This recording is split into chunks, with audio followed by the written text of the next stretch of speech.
Hello and welcome to another video. It's Ultimate or Ultimate Gamer 19,000. I'm here today to ask the question: is the Assassin Rogue better than the Thief Rogue in Baldur's Gate 3? Well, let's get right into it. First of all, I didn't think I'd have to be giving this warning, but it seems I have to.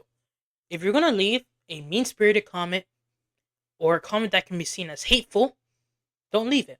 Please exit out the video and leave. I don't care if you think this information I'm providing is very common or if you've already seen in our channel talk about it. Leave my channel, please. I don't want any mean or hateful comments in my comment section. My comment section is a peaceful place where people are here to debate Baldur's Gate 3, which is a video game, and have fun. If you don't like my videos, then please leave for all minds. But now, if you want to have a conversation about this debate topic, please leave a nice comment about it. Don't be hateful. Don't do any words that can be seen as hateful. Just say, well, I do understand the points you make, but I disagree for so and so reasons. Just don't be hateful. Don't be mean, is what I'm trying to say. But yeah, to start off this video, I made a video about why Thief Rogue is the best subclass, one of the best subclasses in Baldur's Gate 3. Cards if you want to find it. And a lot of people in the comment section were kind of debating if is the Assassin Rogue actually better. And I did get some people that left some pretty long paragraphs, which I did read through most of them, talking about, oh, the Assassin's better for this, that, and the third. Which now I want to kind of analyze to see, are they spitting or are they yammering? So first of all, we kind of have to explain what each subclass does to really gauge how powerful they are, in my opinion. This is all my opinion at the end of the day, and if you disagree, leave a comment down below saying you disagree and why. Now, the Thief Rogue, at level 3 gives you fast hands. You get an additional bonus action for the rest of your career. Really powerful. I have 3 builds that abuse this. It's a Paladin, a Monk, and a Barbarian build. Go check them out on the cards. Really powerful builds overall. Pretty damn broken, in my personal opinion. So with the Assassin, they get 3 features at level 3. First one being Assassin of Clarity. Basically, at the beginning of combat, you immediately restore your action and bonus action, which is pretty damn strong. Secondly, you have Assassinate Ambush. Any successful attack rolls against a surprise creature is a critical hit. Assassinate Initiative. You are deadliest against unprepared enemies. In combat, you have advantage on attack rolls against creatures that haven't taken a turn yet. So now, reading all these features, you're like, wow, this is pretty damn powerful. But to really analyze how powerful these features are, we have to look into common multi-classes or even rogue abilities or common weapons to see how powerful and how much we can abuse these features. Now, looking at the rogue, the main feature you're going to be abusing this with is sneak attack. Basically, once per turn, you can do an additional d6 amount of damage that scales with your level, and if you have advantage on an enemy or an ally is within 5 feet of it. You must be using a finesse range weapon equipped to do this damage. Now, this damage can be critted. So yeah, Assassinate, Ambush is really powerful because you can crit with your sneak attack. But when you look at many rogue builds out there, not many rogue builds really rely on sneak attack. So I think the way I'm going to structure this is I'm going to be giving each class points, and at the end of it, I'm going to see which one I feel has more points.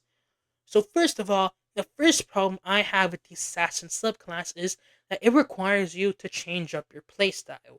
Now, I know some people may think this is bogus, but when I play Baldur's Gate 3, I like to kind of just walk into a combat and just do it. I don't really like to sneak up to enemies and kind of like stab them in the back. I don't really like to play like that. I know some people love that kind of stealthy assassin type of play style, which the subclass is there for that people. But I think this is one point that Thief Rogue gets, because with the Thief Rogue, I don't have to worry about changing my playstyle.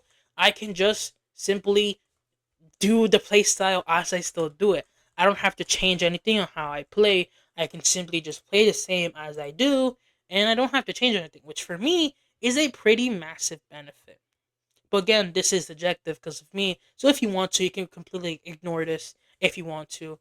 And I think I'll change this to a 0.5 point because again, this is kind of a really player specific thing.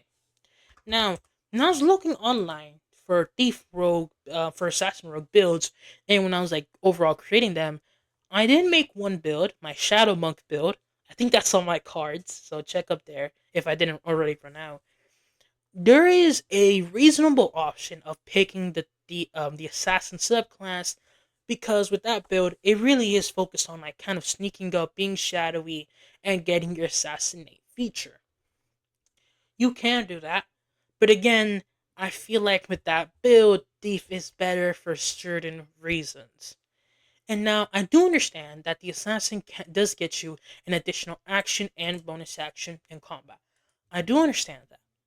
But that's only once. Which I feel like when people speak about this, they don't really realize is it's only once. That's it, really. You don't get it twice. Because the thing is, in Baldur's Gate 3, I saw someone mention this that if someone asked me, would I rather get two actions or one bonus, or would I rather get like an additional action or bonus action or additional bonus action, I would, of course, take the additional action or bonus action. But in Baldur's Gate 3, it doesn't. I feel like that comment is missing out a core feature of that combats can last for longer than one turn. And in Baldur's Gate 3, if we're being honest here, um, bonus actions have been massively buffed. This isn't a D&D 5e bonus action. I mean, I feel like the simple fact that weapons like Bloodthirst exist kind of makes it clear that if you're making a two-handed melee build, like my Shadow Monk build, check the cards, if you stab once, being able to stab twice to get twice the vulnerability to piercing damage up is really nice. Now, an assassin rogue, yes, can do this on their first turn, but when I look at the overall combat of Baldur's Gate 3, there isn't many fights where I feel like your assassinate feature provides more value than your thief rogue, in my opinion. So I think for overall value, I'm gonna have to give it to thief, because yes, the assassin can provide really good value, but the thief rogue just overall I think will always provide more, in my personal opinion.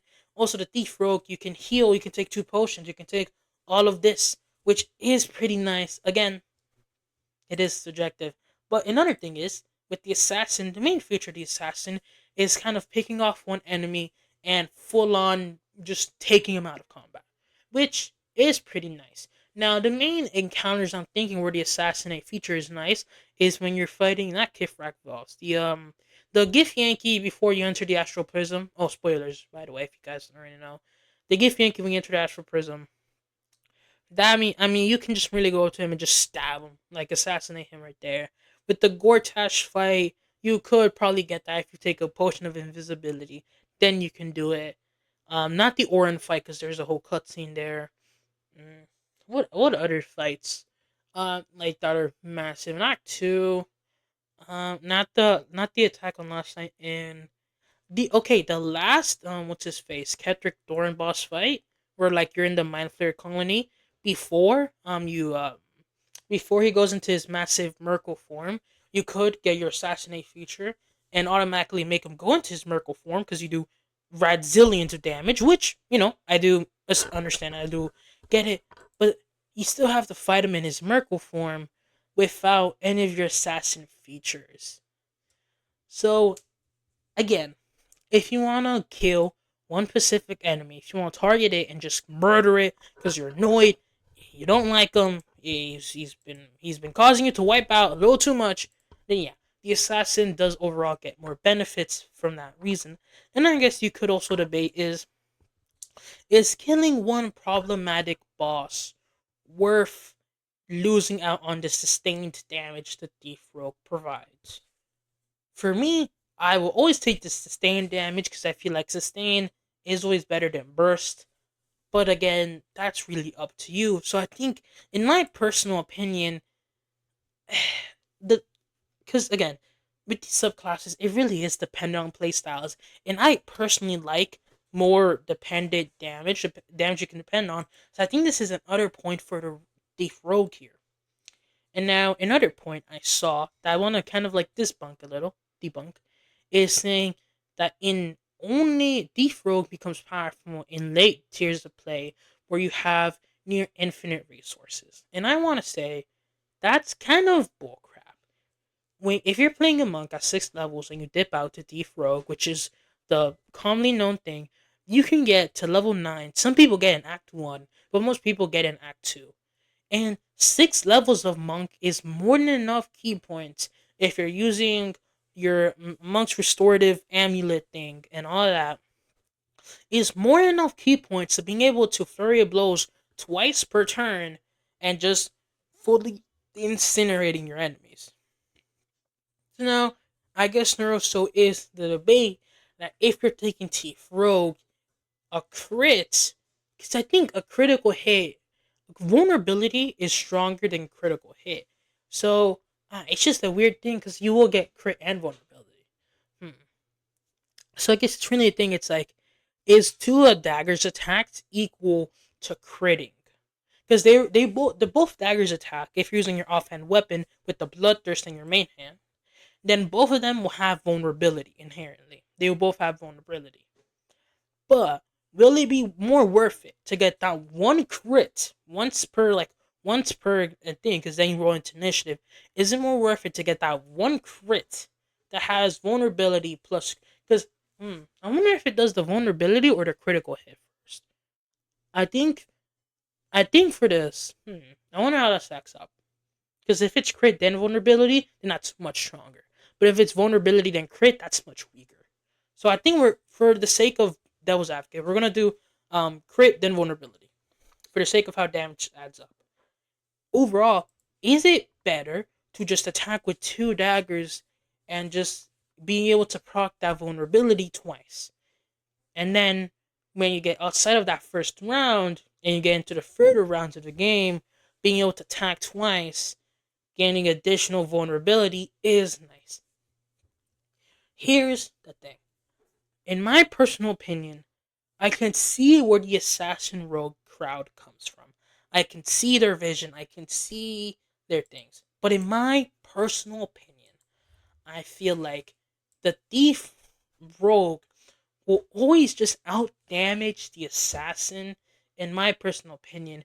And I think and I feel like if you love burst damage builds, if you love playing a sneaky assassin, then please, by all means, play the assassin. Again, but I'm looking at this on a more, like, bigger lens. In my personal opinion, I would overall just take the being able to use an additional bonus action over getting it in auto crit. Now one of the main things for Thief Rogue is monks. Monk builds love Thief Rogue because of flurry of blows. So now, and with the monk, and if you're doing a monk build that's like open hand, not shadow monk, with the assassin feature, you get one good punch that crits, but you are foregoing an additional flurry of blows, which basically is your standard unarmed strikes, but a crit. So when you look at it in that way, flurry of blows will always be is always equal to just getting a crit on your main hand attack. Which, yes, it does cost key points, but monks have so much key points in Baldur's Gate 3, and with how often you can short and long rest, key points are hardly ever a problem. So overall, in my opinion, I think in almost every scenario where you would want to take the thief, assassin rogue, taking thief provides more prolonged damage rather than that really big burst. Which I do understand that some people love playing burst damage builds, and if you do, please take it. But in my personal opinion, looking at all of like the rogue, the rogue like builds you would want to take it, the assassin rogue kind of just does what the thief does, but worse. Now, again, this is all my opinion, and if you disagree, make sure to nicely leave it down below, and if you agree with me, leave it down below why you also agree with me. If you like this video, make sure to like, comment, and subscribe, and yeah, that's all from your boy, OT19, signing out. Peace!